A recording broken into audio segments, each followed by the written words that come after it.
The studio lights blazed down, unforgiving and hot. But it was Stephen Miller who brought the real heat. Leaning across the table, his voice rose with that signature venom he'd perfected over years of televised combat. His words weren't just sharp. They were aimed like daggers. "People like you," he snarled at Jasmine Crockett, "are tearing down the very fabric of this country. You don't know loyalty. You don't know sacrifice. You only know how to grandstand." Reporters shifted in their seats. The live audience tensed. It was the kind of outburst Miller lived for, the kind that left his critics rattled and his base cheering. He thought he had control of the stage, but not this time. Jasmine didn't flinch. She didn't even blink. Instead, she leaned in with a calm that felt like the stillness before a storm. Her voice cut through his rant with surgical precision, every syllable deliberate, every word a blade. "This isn't about loyalty, Stephen," she said, her eyes locked on his. "It's about truth. And if you want to talk about sacrifice, maybe you should start with the one Elon Musk made, because the world deserves to know what he took from you. Live on air." For a heartbeat, time froze. The studio fell into a stunned silence, broken only by the click of cameras and the gasps of onlookers. The moderators stared, caught between panic and awe. Phones lit up in the crowd, thumbs flying across screens. As social media erupted in real time, Miller's face turned scarlet, his composure crumbling on live television. His jaw clenched, his nostrils flared, but no words came. The man who always had an answer, louder, sharper, nastier than anyone else, was struck dumb, and the cameras captured every second of his unraveling. Jasmine remained steady, her voice low but unshakable, her presence commanding the entire room. This wasn't just a clapback, it was a detonation. And in that moment, the balance of power shifted right before America's eyes. Cliffhanger. But this was only the spark. The firestorm that followed would consume everything. The clip was only seconds old when it detonated across the internet. Stephen Miller, the man who prided himself on control, order, and discipline, was suddenly everywhere, but not the way he wanted. His face, flushed crimson, frozen mid-grimace, looped endlessly on timelines. The meltdown wasn't just a moment, it was a weapon, and the public was wielding it mercilessly. Miller Meltdown shot to the top of Twitter's trending list within minutes. TikTok flooded with edits of Jasmine Crockett's Bombshell, synced to dramatic music, each replay sharpening the blow. On Instagram, memes spread like wildfire. Miller's contorted face plastered next to captions like, "When the truth finally hits," and "Accountability looks good on you."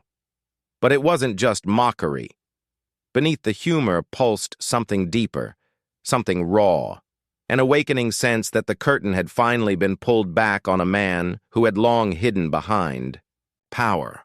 Because this wasn't just about humiliation. This was about reputation, clout, the fragile currency of political influence.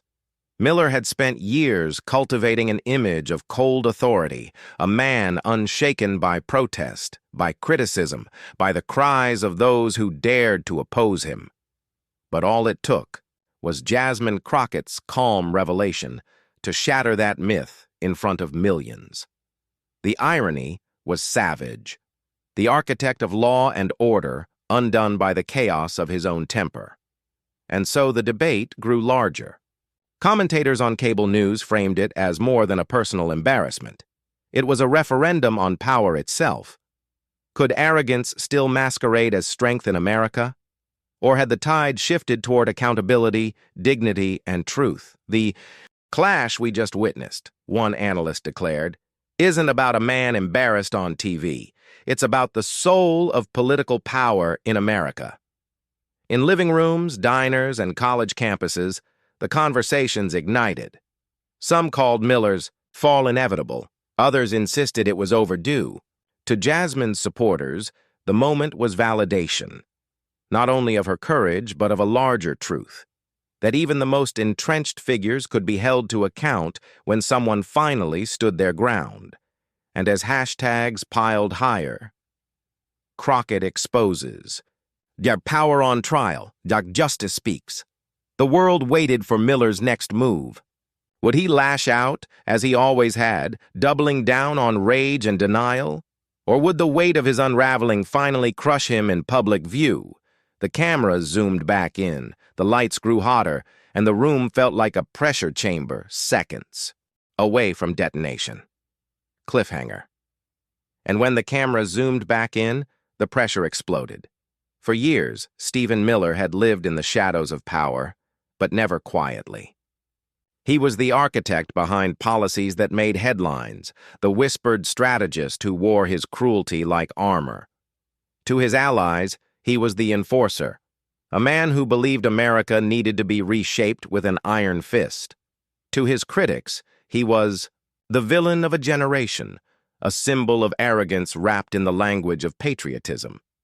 His story was one of contradictions. He claimed to defend freedom, yet his fingerprints were on some of the harshest restrictions of modern times. He preached the sanctity of law, yet bent rules when it served his agenda.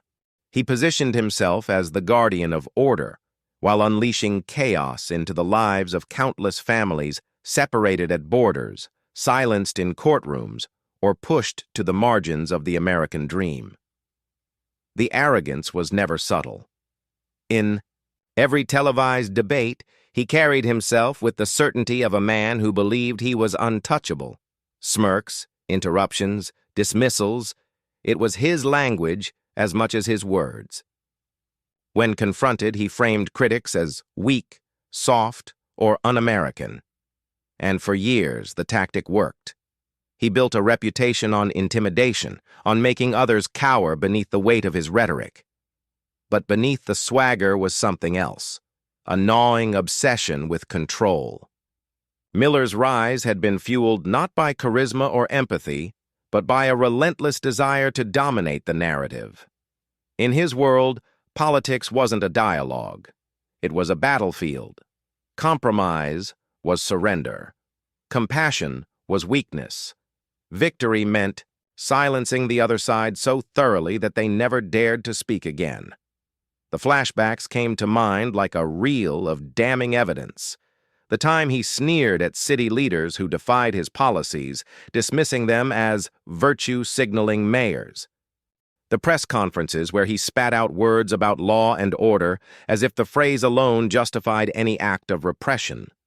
The countless interviews where his tone, sharp as a blade, cut through questions with disdain. Each moment built the mythology of Miller as the immovable force in American politics. But mythologies are fragile, and cracks had already begun to form. Over time, his contradictions piled higher. The man who claimed to fight for liberty while justifying surveillance, the advocate of American greatness who dismissed the lived realities of millions of Americans struggling under his vision. The arrogance once mistaken for strength began to reek of desperation. That was why Crockett's takedown landed so hard. It wasn't just about Elon Musk or scandal or the personal entanglements that flashed across screens. It was about hypocrisy, laid bare, unmasked, impossible to ignore. Miller, the master of control, was suddenly the man out of control. The strategist who thrived on others' humiliation was now the humiliated. The contrast was almost cinematic. A lifetime of arrogance collapsing in a single broadcast, and the audience felt it. Every contradiction they had seen, every hypocrisy they had endured, suddenly found its release. This wasn't simply Miller being exposed. This was justice, poetic and sharp. The frustration built up over years now poured into collective craving for his downfall. But across the battlefield of politics, a very different figure was rising, someone who embodied not arrogance, but resilience, not cruelty, but conviction, not the hunger for power, but the fight for justice. Cliffhanger. And across from Miller's unraveling figure stood a woman whose story had prepared her for this exact moment. Long before the cameras, before the clash that sent shockwaves through America, Jasmine Crockett's story was already being written, not in boardrooms of privilege, but in the neighborhoods that too often went unheard. She was the daughter of immigrants, raised on grit, sacrifice, and an unshakable belief that the Constitution wasn't a relic for the powerful, but a living promise for the people. Her childhood was marked by the rhythm of working-class life. Parents who juggled 2, sometimes 3 jobs, instilling in her the lesson that dignity came not from wealth but from perseverance. The family table wasn't lavish, but it was rich in conversation about justice, about fairness, about the struggles of those America often tried to forget. These seeds, planted early, would later bloom into a fire that no insult, no smear could extinguish. Crockett's first battles weren't in courts or on debate stages. They were in classrooms, a young girl standing up to bullies, questioning teachers when the history books skipped over the ugly truths. By the time she was in college, activism wasn't a choice. It was her second skin. She organized rallies, marched for immigrant rights, and wrote speeches that echoed through crowded quads. While others her age were chasing comfort, she was chasing justice. The climb into politics wasn't smooth. She faced the gatekeepers, those who said her voice was too bold, her tone too sharp, her identity too much for mainstream America. Every rejection became fuel. Every dismissal hardened her resolve. She understood something Miller never could. Real power wasn't about crushing others. It was about lifting them up. When she finally entered public service, she brought that fire with her. In city halls and community meetings, she wasn't just a politician. She was an advocate, a protector. Stories of families torn apart by deportations became personal missions. Cases of workers denied fair wages became crusades. The Constitution wasn't just a legal document to her. It was sacred, a shield for the voiceless, a sword against oppression. The sacrifices were many. Nights spent away from family, security threats from those who feared her rise, smear campaigns designed to paint her as radical. Yet through every trial, she never bent.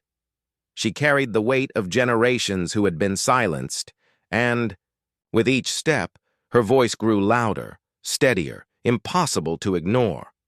What set her apart wasn't just resilience. It was clarity. She knew exactly what she was fighting for: dignity, equality, and a democracy that belonged to all. While Miller clung to power like a fortress, Crockett treated power as a tool, something to be wielded only in service of the people. The contrast couldn't have been sharper. Her allies often said she had a way of speaking that could silence a room, not because she shouted, but because she spoke with a conviction that felt undeniable. It was the kind of truth that pierced through noise, that made even her enemies pause before their rebuttals. She didn't posture. She didn't need to. Her story was her armor. By the time she entered that fateful studio, facing Stephen Miller on live television, she wasn't just a politician ready for a debate. She was the culmination of every sacrifice, every struggle, every fight that had led her there. Her opponents underestimated her, thinking she was just another voice to shout down. But Crockett wasn't there to be drowned out. She was there to rise, and as Miller smirked, dismissed, and sneered, she held steady. Because she had already weathered storms far greater than his arrogance. She had faced the system, faced injustice, faced rejection, and emerged stronger. This moment wasn't an accident. It was destiny. The viewers didn't just see a clash of words. They saw a clash of worlds. On one side, a man clinging desperately to control. On the other, a woman who embodied the values he claimed to defend but never lived by. It was a collision long in the making, and Crockett's very presence turned the tide. She wasn't just a challenger to Miller, she was his antithesis. Every arrogance he projected, she countered with humility. Every contradiction he embodied, she exposed with truth. And every insult he hurled only revealed the weakness of his foundation.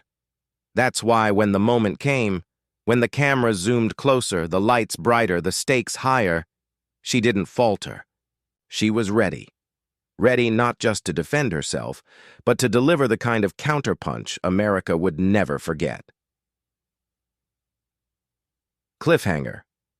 And when the words finally left her lips, the studio shook, not with anger, but with the kind of silence that comes when a nation knows it's about to witness history.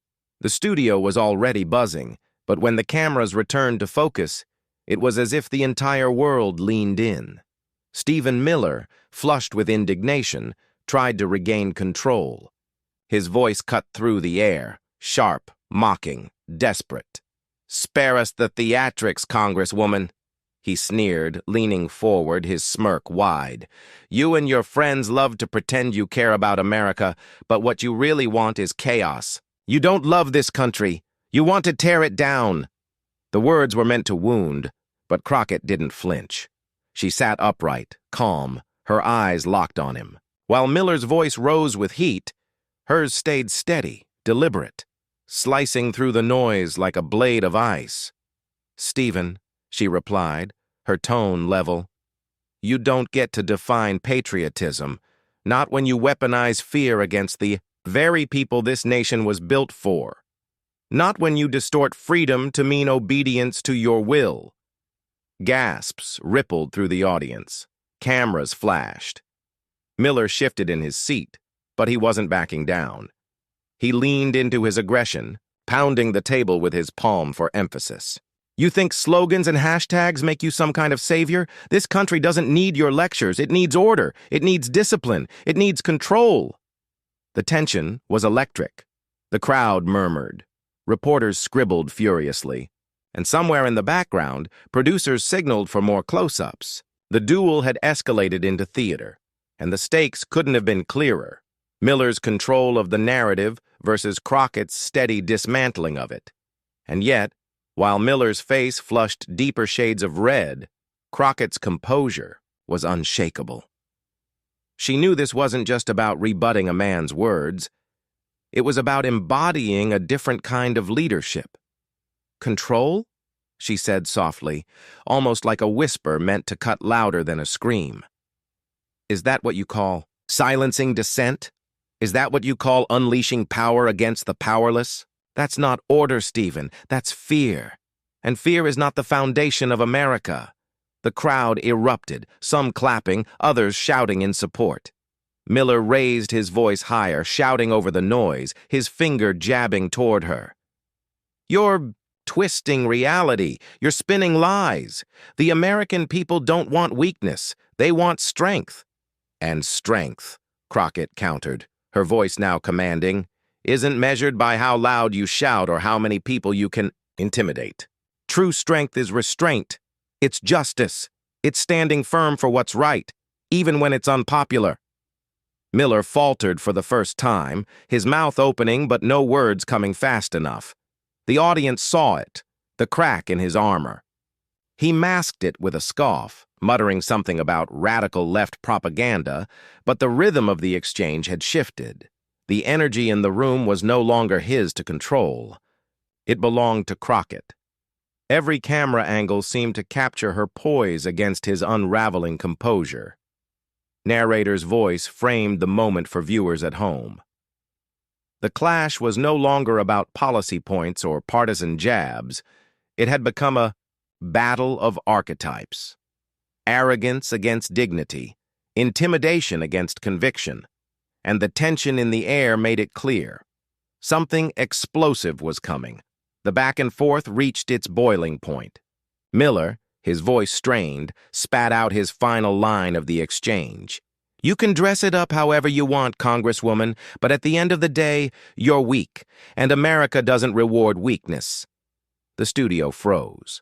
The insult hung, heavy in the air, cutting deep, daring Crockett to break. But instead, she leaned forward, her face composed, her voice calm, but powerful. "Careful, Stephen," she said, her words landing like a drumbeat, "because the next words you hear may just show you and everyone watching what real strength looks like." Cliffhanger. The room braced itself, because everyone knew this clash was about to explode. The silence after Crockett's warning was deafening. For a split second, even the hum of cameras seemed to fade. Every eye in the studio locked onto her, waiting. Miller leaned back with a smug half-smile, convinced he had cornered her, convinced she had nothing left but rhetoric. But he had underestimated her. Again.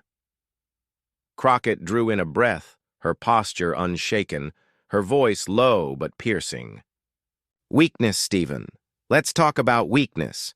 Weakness is hiding behind billionaires and lobbyists while the people you swore to serve can't afford medicine.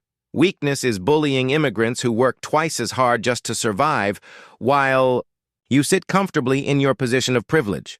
Weakness is calling yourself a patriot while dismantling the very Constitution you claim to protect. The first sentence landed like a jab. By the second, murmurs rose from the audience. By the third, a gasp echoed through the studio. Cameras zoomed in on Miller's face, and the redness that had already crept up his neck deepened into crimson. He fumbled for his papers, desperate for a counter. But Crockett wasn't finished. She let the pause hang, a masterstroke of suspense. Then she raised her voice, sharp and resonant, cutting through the air. And let's not forget the billionaire. You bend over backwards to defend. Elon Musk. The man who brags about freedom while silencing critics, who pretends to innovate while exploiting the very workers who build his empire. You tie yourself to his power, Stephen, but here's the truth. His scandals are your scandals. The audience gasped again, louder this time. Reporters' pens scratched furiously. A camera caught Miller's jaw tighten as he barked, "This is slander, outrageous lies!" But his voice cracked at the edges, betraying his desperation. Crockett didn't flinch. She leaned forward, her eyes steady. Outrageous? Lies? Then tell America why you were whispering behind closed doors, strategizing with the same man whose personal life has become a circus. You say you stand for order, yet your alliances scream of chaos. You want to lecture me on strength, Stephen? Strength isn't hiding your shame, it's facing the truth in daylight. The room erupted. Some cheered, others booed, but all eyes stayed glued to the clash. Miller slammed his fist on the table, his voice cracking louder. You don't know what you're talking about. You're fabricating this entire story. But Crockett raised a single finger, silencing the room as if conducting an orchestra. You see, Stephen, when people like you are cornered, you lash out, you shout, you pound your fists. But here's the reality. America doesn't need more fists. America needs leaders who listen, who serve, who tell the truth, even when it hurts. And tonight the truth is simple. Your arrogance is your undoing. Exploded in applause, so loud the producers had to ride the sound levels. Miller's lips moved, but the words tangled into a mutter, drowned out by the roar of the audience. Cameras captured the moment, a man unraveling, his certainty, collapsing under the weight of one woman's poise and precision. Narrator's voice rose, threading the drama. This wasn't just a counter-argument. It was a dismantling, a public exposure, a mirror held up to arrogance. With every word, Crockett transformed the room from Miller's stage into her own battlefield, and she wasn't just winning, she was rewriting the rules. Miller tried to recover, waving his hand dismissively, but his gestures betrayed panic. This is beneath the dignity of this chamber, he stammered, but Crockett cut him off, her timing impeccable. Dignity? She repeated, her voice ringing like a bell. Dignity is earned, Stephen, and it isn't earned by shouting others down. It isn't earned by selling yourself to power. It isn't earned by pretending to be strong while preying on the vulnerable. Dignity is earned by standing firm in the face of injustice, and tonight it's clear who has dignity and who doesn't. The audience rose to its feet. Applause thundered. Chants broke out. Crockett exposes. Miller meltdown. We're already lighting up on Twitter, spreading like wildfire beyond the studio walls. Miller's face contorted. He shuffled his notes, knocked over a water glass, and tried desperately to interrupt, but Crockett's final words sealed the moment. "Mark this night, Stephen," she said with unshakable calm, "because when the history books are written, they won't remember your insults. They'll remember your unraveling, and they'll remember the night arrogance was humbled by truth." The crowd erupted once more, standing ovation shaking the room. Miller sat frozen, his once smug smirk gone, replaced by the hollow stare of a man stripped of his armor. Narrator's voice closed the scene. The clash had ended, but its impact had only just begun. Because the ripple effect of this takedown wouldn't stop in that room. It was about to sweep the nation. Cliffhanger. And as the night unfolded, America's screens lit up, not just with Crockett's words, but with a firestorm of reaction that no one could contain. Section 7. The Aftermath Shockwaves, 800 words. The moment the broadcast ended, the internet ignited like dry timber, hit with a spark. Within minutes, hashtags like Miller Meltdown, and Crockett Exposes, and Truth Over Arrogance shot to the top of Twitter's trending list. Clips of Crockett's mic drop rebuttal flooded TikTok, Instagram Reels, and Facebook feeds. Some were slowed down for dramatic effect, others set to triumphant music. One TikTok edit showing Miller's red face fading into a crumbling statue racked up 500,000 likes in under an hour. It wasn't just the younger crowd fueling the fire. Cable networks moved fast. CNN analysts called it a masterclass in composure under fire. MSNBC dubbed it the political takedown of the decade. Even Fox News, usually eager to shield Miller, couldn't fully ignore the spectacle. One host, straining to spin the narrative, muttered, "It's just theater." But the clip played, behind them on loop, contradicting every attempt to downplay it. Commentators poured in, dissecting every pause, every gasp, every shattered expression on Miller's face. Body language experts were invited onto panels, explaining how Crockett's calm posture amplified the impact of her words, while Miller's clenched fists betrayed desperation. A meme of him pounding the table, captioned, "When the Wi-Fi goes out mid-rant," spread like wildfire across Reddit and Instagram. But it wasn't just analysts and armchair critics who weighed in. Celebrities joined the chorus, actors, singers, and comedians tweeted in real time. One comedian posted, "Stephen Miller should thank Crockett. Therapy bills will cost less than this public humiliation." A Grammy-winning artist wrote simply, "Strength is dignity." Crockett reminded us. Politicians, to seize the moment. Progressive leaders praised Crockett as a voice of courage. Some even hinted that she had solidified her standing as a national figure to watch. Activists, especially those from immigrant and civil rights groups, celebrated her words as a rallying cry. They shared her lines alongside footage of marches, protests, and community gatherings, reframing the debate as not just about one man's meltdown, but about the broader struggle for justice. Meanwhile, Miller's allies scrambled. Some tried to paint Crockett as divisive.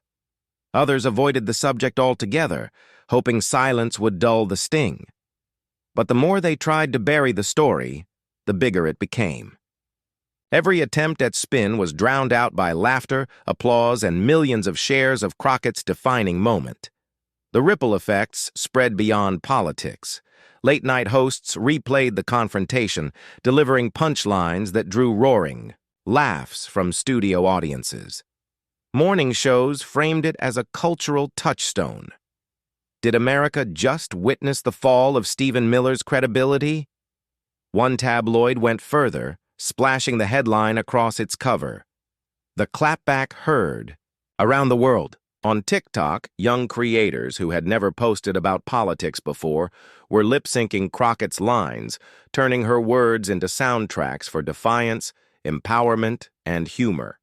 Instagram pages dedicated to memes and pop culture lit up with Variations of Miller's reddened face, some superimposed onto crumbling castles or sinking ships. The numbers told the story. By dawn the next morning, Crockett's Clapback had amassed over 25 million views across platforms. Hashtags were still trending, articles still climbing search engines, and new memes surfacing every hour. It wasn't just a viral clip, it was a cultural earthquake. Narrator's voice cut in with gravity. This wasn't just about humiliation on live TV. It wasn't just about a red face, a stammer, or a shattered ego.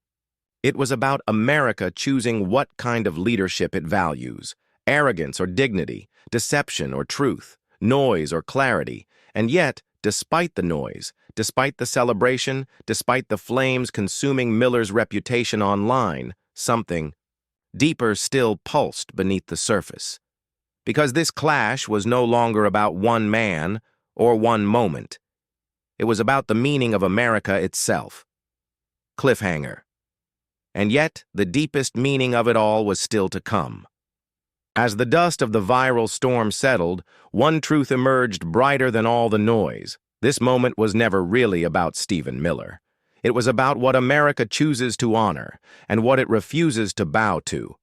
Mayor Jasmine Crockett stood, not just as a politician, not just as a voice at a microphone, but as a symbol of something older and stronger. The idea that dignity triumphs over arrogance, that truth cuts deeper than bluster, and that the Constitution belongs to the people, not to power. Her words replayed in living rooms, classrooms, churches, and union halls across the country. And every time someone hit play, it struck deeper. Power is not about how loud you shout. Power is about service. Power is about truth. And if you betray the Constitution, you betray the people who entrusted you with it. It was more than a clapback. It was a creed. A reminder that America, at its best, is not a fortress of bullies, but a covenant of equals. For immigrant families who had faced decades of being told they didn't belong, her calm defiance was validation. You do belong. For young activists weary from endless fights against injustice, her words were fuel. Keep going. Your voice matters. For ordinary Americans who had begun to lose faith, it was a signal flare of hope. Justice is still alive. The contrast was stark and unforgettable. On one side, Miller's arrogance, collapsing under the weight of its own cruelty. On the other, Crockett's dignity, rising higher with every word, every pause, every breath.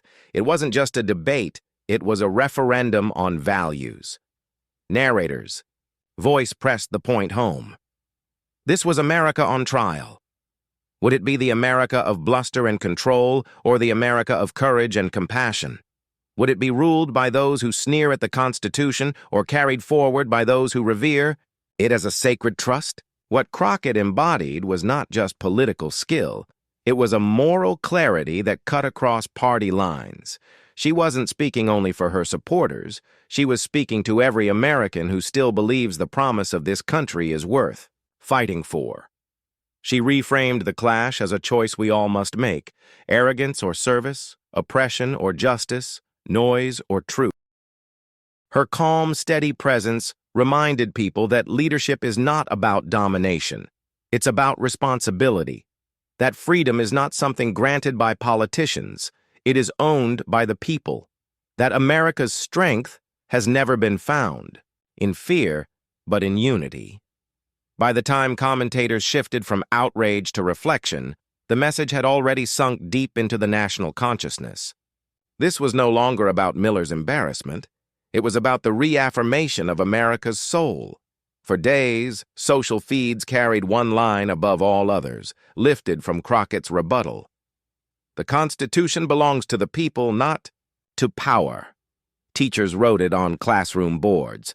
Protesters carried it on hand-painted signs. Parents quoted it to their kids. It had become a rallying cry, a reminder that justice doesn't just belong in courtrooms or newsrooms. It belongs in the everyday lives of Americans, and perhaps that was the greatest victory. Not the humiliation of a single man, but the awakening of millions to a truth bigger than any headline. When dignity speaks, arrogance falls silent. But even in the triumph, even in the applause and the memes and the trending hashtags, one truth lingered, unresolved. Because as much as Crockett's victory mattered, it was still just one battle, one night, one viral moment, and the war for America's soul was far from over. Cliffhanger. Because this was only one battle in a much larger war for America's soul. Section 9. Outro and call to action. 300 words. And so we circle back to the phrase that ignited this entire firestorm, a flagrant violation of our Constitution. What began as an insult hurled in arrogance was transformed, before the eyes of the nation, into a rallying cry for truth, dignity, and justice. The lesson could not be clearer. Arrogance always overplays its hand. Noise always drowns itself out. But dignity stands. Justice stands. The Constitution stands, not as a tool of the powerful, but as a promise to the people. Jasmine Crockett reminded us all that America's greatest battles are not fought with fists or fury. They are fought with clarity, with courage, and with conviction. And in that debate, she didn't just silence Stephen Miller, she reminded an entire nation of who we are supposed to be. But here's the truth. This story doesn't end when the cameras turn off. The fight for justice, for accountability, for the soul of America is still unfolding, and you, yes, you watching right now, are a part of it. If this moment moved you, if you believe dignity is stronger than arrogance, if you believe America's promise must be protected, then don't just watch. Take action. Hit subscribe right now to join this movement for truth. Smash that like button so more Americans see the real story. Share this video with your friends, family, and community, because silence only helps corruption win. Together, we can build an audience that doesn't just consume the news, but changes the conversation. Together, we can keep the flame of justice burning. Because this isn't just about one debate, one clapback, or one viral moment. This is about the future of America. Together, we will keep America